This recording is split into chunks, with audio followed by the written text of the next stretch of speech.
农历6月20日，关省地军圣堂咸水母庙举办了祝寿大典，其中委托教场担任正献官，祈求市民平安，特别是灾后重建顺利，早日恢复安定的生活。需要马来关心协助救灾国军兄弟，因为到目前济灾区厝顶破损，也需要帮补，所以当看见国军士兵这菜一块一块，要赶紧送到灾民手中，让因安心。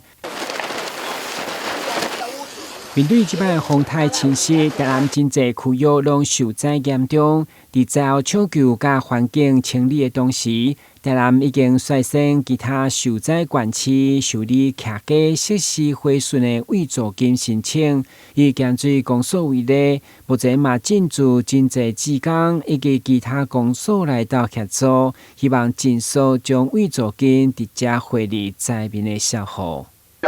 处理后海气。包括这个厝尾挂厝尾顶、厝尾挂海气这个叫风这个更气还是讲这个门窗海气，拢会当来申报申报了根据中央甲地方的这个办法来进行来这个慰助金来发你慰助金，直接汇入你的口座这台南市会使讲全台湾即马。反应上紧的，咱早上就开始受理啊。虽然风灾严重，不过嘛团结了社会温暖甲各界资源力量，政府甲民间齐心，要赶紧互灾区重建家园。台南新闻阮子采访报道。